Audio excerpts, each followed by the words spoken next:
Mahadev,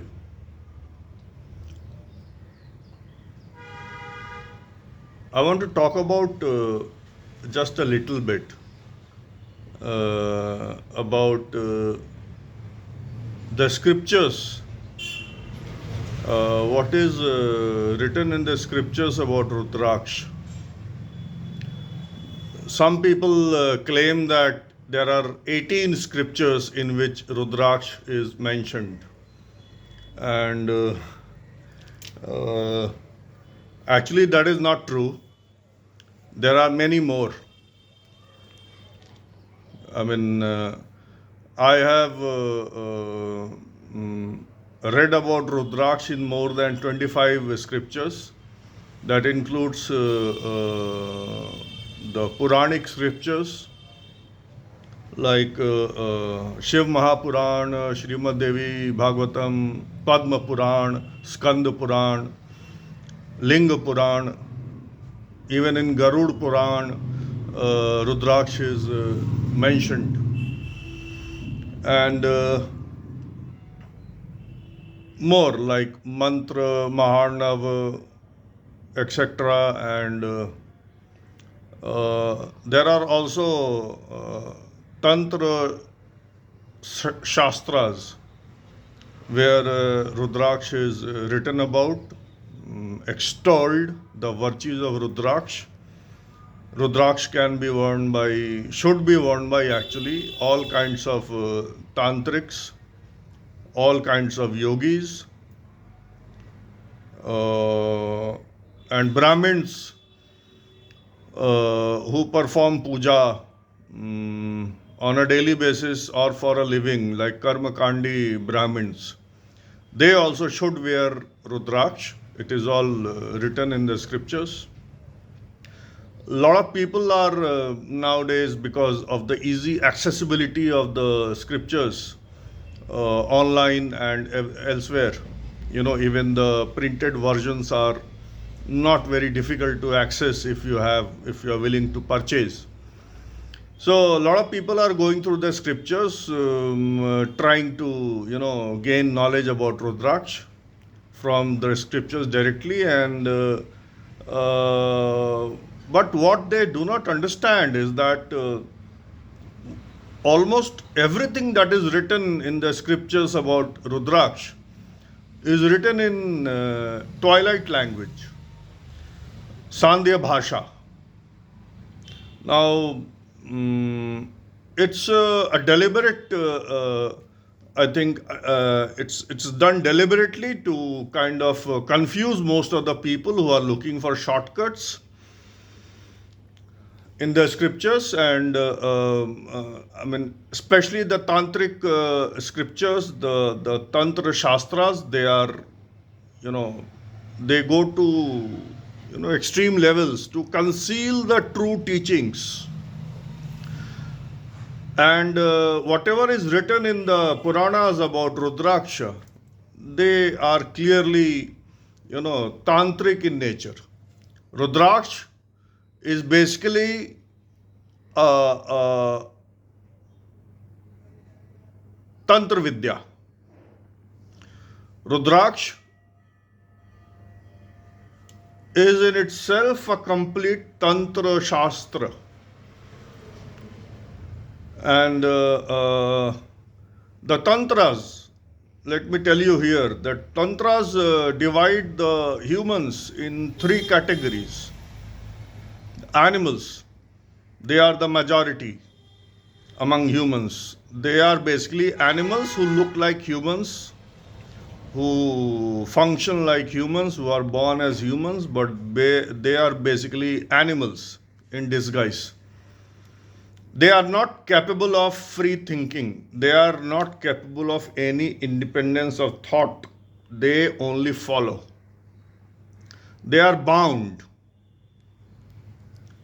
by greed, bound by desire, bound by lust, bound by fear, bound by shame, bound by pride, bound by attachment, bound by arrogance, bound by jealousy. These are the bondages. And the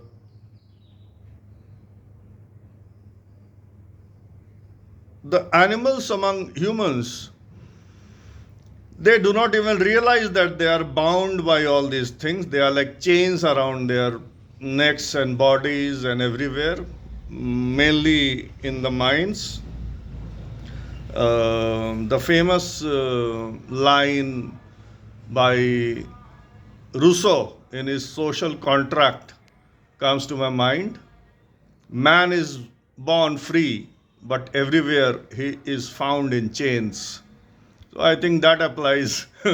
He also saw through the human basics of human nature. Animals, then come the Veeras, the Veer, the one who dares, the one who can dare to break through all bondages is the Veer. He will go to any extent to free himself. He might fail in the process. He might go insane. He is not scared of insanity. He might go, totally broke. He is not afraid of that. People might laugh at him. He doesn't care. That is Veer.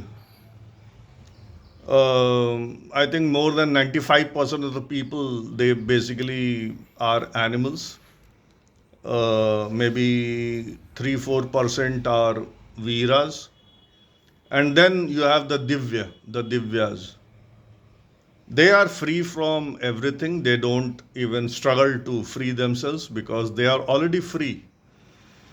Now, I mean, most people, they are born as animals, Pashu.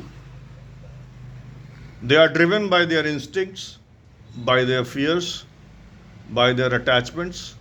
Almost, I would say, every human being is born as a Pashu. Some, they realize, they wake up, but they realize that how bound they are, and then they fight and struggle to free themselves. They do all kinds of things. Everything is on the table, whatever you can imagine. Then you have maybe some Veeras.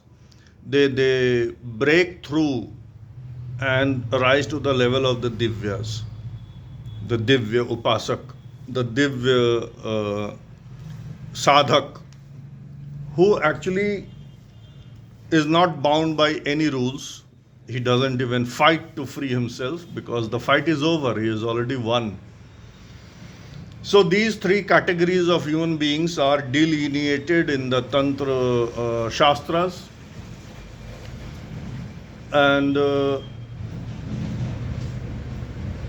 Tantric scriptures, the Tantra Shastras, are written in the twilight language so that the Pashus, they will take everything literally and go to pieces. Nothing is to be taken literally in the Tantra Shastras. The Veeras, they will pick and choose what to do and what not to do. And the Veeras especially do not care about, do's and don'ts, rules and regulations, injunctions. By nature, they are defiant and rebellious. And a Veera, by definition, doesn't care about death. Then come the Divyas, and he will just read any tantric text and know what actually is the meaning behind the words. So most people are doing a lot of reading of the scriptures, looking for whatever is written about Rudraksh, but they take it literally. Now, let me give you an example. There are hundreds and hundreds of examples I can give. Let me give you one. I will not name which scripture it is written in. uh, It's written about the 13 Mukhi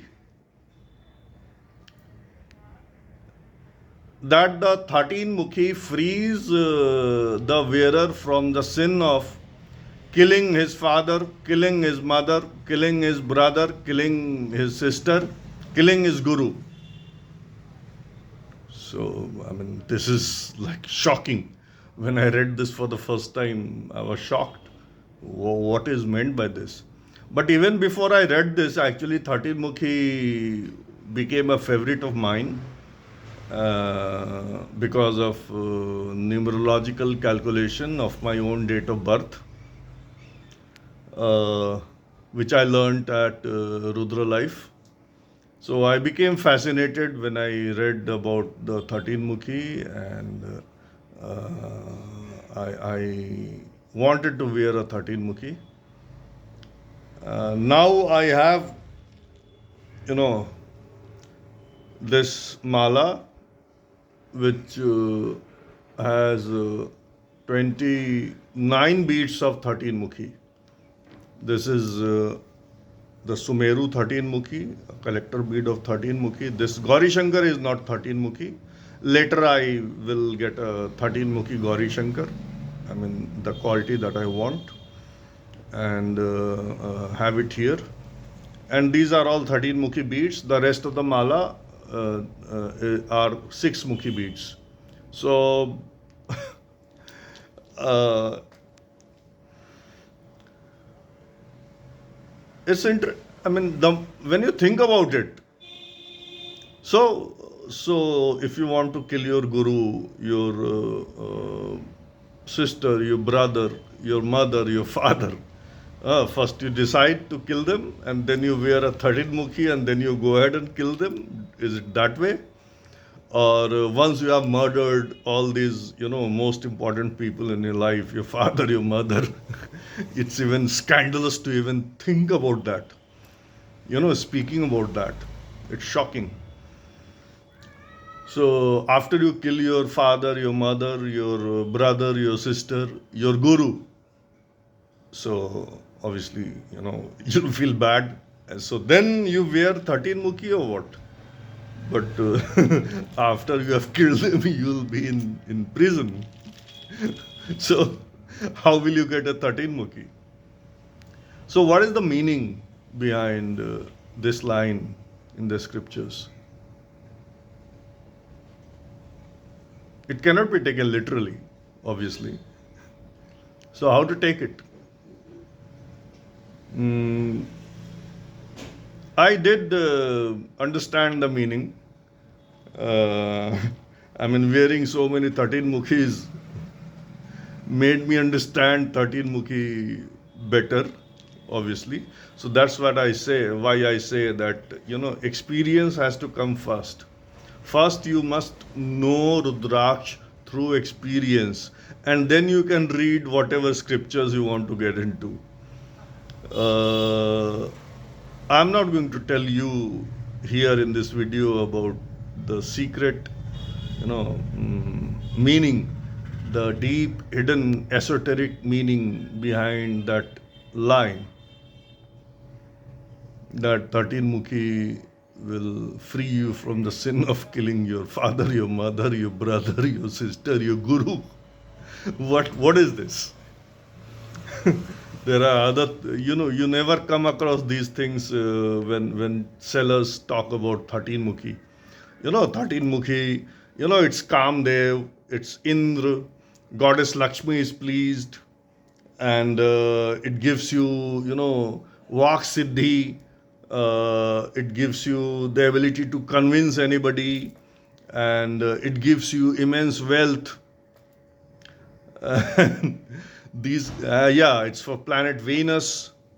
These are the kind of things you hear about the 13 Mukhi. The 13 Mukhi is also very good for Tantra sadhana. But why? The 13 Mukhi is very good for alchemical practices. But what is alchemy? So, one instance of the most famous alchemical idea in the Sanatan Dharma is Paras Patthar.